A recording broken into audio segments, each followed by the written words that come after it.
Gente, vamos começar a trazer bastidor aqui para vocês a respeito desta decisão de Nardes e por que ela se tornou alvo de um debate interno no Tribunal de Contas da União tão grande. Teve senador, inclusive por conta da parlamentar, perdão, né? Inclusive por conta do áudio que tinha teor golpista, no qual Nardes está tecendo ali considerações sobre uma intentona militar, né, contra a vitória de Luiz Inácio Lula da Silva, que pediu inclusive que ele fosse declarado impedido. Ele não se declarou impedido, ele seguiu com o julgamento e a partir de agora eu vou detalhar o processo tortuoso da decisão de Nardes que você tomou conhecimento na noite de ontem. Esse ministro, de novo repetindo, se você chegou agora, primeiro, muito bem-vindo.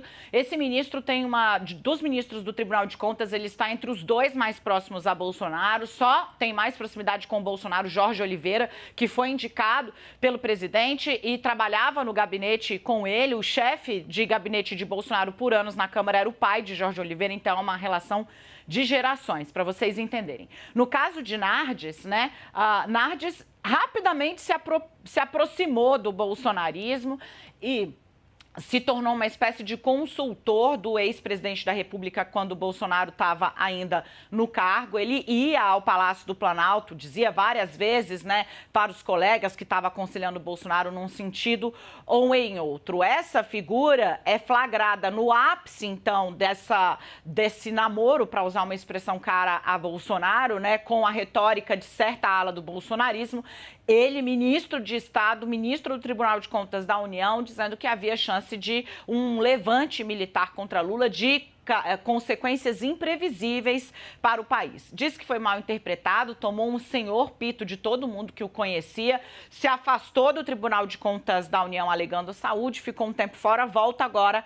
E o sorteio, a gente diz, né, o algoritmo das cortes superiores, ele tá assim com o roteirista de Brasil, por sorteio, caiu na mão dele justo o processo das joias. Ontem, o gabinete dele fez uma série de sinais de que o ministro ia decidir. Foi por isso que eu consegui trazer o bastidor aqui, que a decisão sairia até amanhã.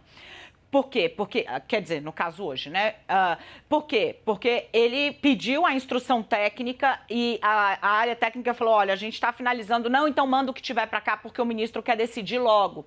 Durante o dia, Nardes foi conversando com pessoas próximas, colegas, advogados, gente ali com quem ele tem proximidade, e ele chegou a cogitar e chegou a escrever um voto, uma decisão, na qual ele apenas solicitava informações a Bolsonaro. Você viu aí os trechos que o Theo trouxe, nos quais ele faz perguntas a Bolsonaro sobre as joias, a outros atores envolvidos nessa história? Era isso. Ele pensou em botar isso na rua, sentiu o peso da pressão pública. É por isso que quando a gente lança luz sobre as coisas, muitas vezes a gente também faz as instituições pensarem melhor. Augusto Nardes, então, olha, sente que a pressão pública está enorme e decide fazer o quê? Reter, impedir o uso das joias. Ele não quis submeter o aliado, porque ele tem essa relação de proximidade com o Bolsonaro, ao vexame de ter de devolver joias que ele pegou sem qualquer registro e que entraram ilegalmente no Brasil. É importante ter isso em mente sempre. Essas joias entraram de maneira ilegal no Brasil. Para estar com elas, para serem dele, o presidente, no mínimo, tinha de ter pagado o imposto para essa joia ter entrado aqui, já que ele disse que não é presente. Já já eu vou detalhar a estratégia da defesa do Bolsonaro. De todo modo, Augusto Nardes, então, olha e fala, não, eu vou, então, vedar o uso, vedar a venda, qualquer tipo de alienação dessas joias, mas ele fica ainda como fiel depositário. Dentro do TCU, bateu muito quadrado e a reação tem dia marcado, quarta-feira da semana que vem. O plenário vai discutir essa decisão do Nardes, se mantém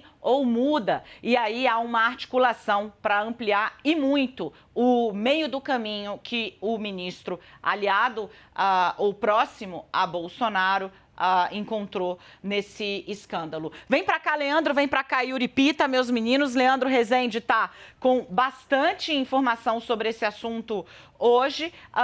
Queridos, eu vou começar com o Yuri. Vou começar com você, Yuri. Augusto Nardes chegou a pensar em só pedir informações, e que informações, né? Informações que, grossa maioria, ele já tem, assim como todos nós. Ah, teve pressão na Receita Federal? Sim, teve, gravada em áudio e vídeo, divulgada em áudio e vídeo, né? Todo mundo sabe, de novo a referência aqui, o crédito é importantíssimo no jornalismo, a gente dá para os nossos colegas sempre, foi revelado pela Andréa Sadi no G1.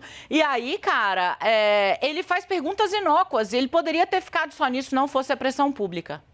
Sem dúvida, um caso que é rumoroso desde que veio à tona há uma semana, né, Dani? E ainda tem muitos esclarecimentos a serem dados. Boa tarde para você, para o Leandro, para quem está com a gente aqui no 360. E tudo isso vai jogando se não uma aura de suspeição, mas dessa certa conivência ou dessa mediação mais moderada que o ministro acaba fazendo nessa decisão para averiguar um fato que o próprio TCU não analisou diretamente, objetivamente, mas já tratou de caso análogo, que é aquela decisão que já abordamos aqui no 360, que também fazia menção a objetos de valor, de alto valor, de que não era razoável, né, evocando aquele princípio da razoabilidade, de se tratar como presente personalíssimo um objeto feito com pedras preciosas e com este valor de alguns milhões de reais. E nesse caso específico ainda pesa, né, para o senso comum, como que a pessoa que está sob apuração para saber se cometeu algo ilícito ou não, e é um fato de que esta caixa que está sob a guarda, admitida pelo ex-presidente Jair Bolsonaro, não entrou de forma adequada, regular no país, deveria ter sido seguido outro protocolo, não foi o protocolo adequado.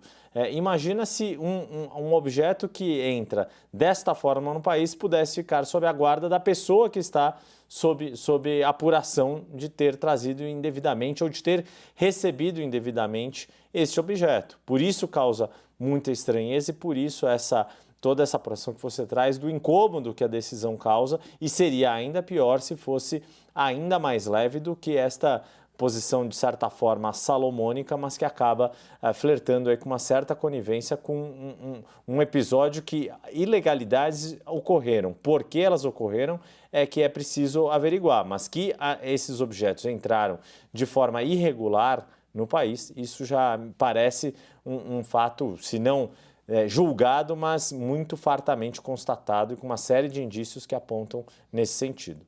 Leandro, a gente vai detalhar suas informações logo mais. Antes eu quero te ouvir sobre esse, digamos, processo tortuoso, né? Como eu classifiquei aqui, decisório de Augusto Nardes, que chegou a pensar em só pedir informações que, grosso modo, já se tem, sem, digamos, estabelecer qualquer tipo de regra que ele próprio votou, porque participou do julgamento em 2016, no qual ficou claro que joias, por exemplo, pedras preciosas, isso não é considerado para o TCU bens personalíssimos. E acaba que esse caminho aí do meio que ele encontrou só serviu para tentar, e ainda sem muito sucesso, dar uma munição para os bolsonaristas tentarem mudar a pauta e dizer que não tem problema nenhum nessa história, quando, na verdade, sobram problemas nela, né, Dani? Boa tarde para você, para o Yuri e para todo mundo que está com a gente aqui no CNN 360. Essa mudança que o TCU pode fazer nessa decisão do Augusto Nardes, né, ela pode, na verdade, transformar o que o ministro do TCU fez numa decisão de fato, né? Porque, na prática, ele só impediu o Bolsonaro de usar ou vender as joias, mas não tomou a decisão que quem está acompanhando essa história está querendo saber, né? O Bolsonaro vai ter ou não vai ter que devolver essas joias para o patrimônio público brasileiro? Essa decisão não foi tomada, foi ali um caminho que se encontrou para não produzir um desgaste maior para o ex-presidente da República. Vamos ver o que a Corte de Contas vai decidir sobre esse assunto. Mas, de fato, o que mais chama atenção é esse pedido de informações para saber se houve pressão. Na verdade, a extensão da pressão ela já está, inclusive, dada. O envolvimento de setores diversos do governo com a tentativa de liberação das joias, isso está absolutamente dado. O envolvimento de setores da Receita Federal para tentar liberar essas joias, de pessoas que chegaram lá pela proximidade com o ex-presidente Jair Bolsonaro, com alguns dos seus filhos. Isso também já está evidenciado. Agora, que pressão precisa mais ser provada, né? Ela já está absolutamente clara. O que precisa agora se entender são as responsabilidades. Aí tem outra esfera para se olhar, que é a esfera da Polícia Federal, do Ministério Público Federal, que vão correr em paralelo a esse processo no Tribunal de Contas da União, para poder dar, para além da destinação das joias, mais quem cometeu o crime e em qual extensão esses crimes foram cometidos. Porque o que o Yuri coloca é o que eu tenho tentado aqui, toda vez que a gente fala do assunto, frisar. Essas joias, mesmo as que foram transferidas do acervo do país para o patrimônio de Jair Bolsonaro, há um problema aí. Elas entraram no Brasil ilegalmente, né? Isso, a gente não pode perder isso de perspectiva, e quem contribuiu para isso precisa ser devidamente identificado.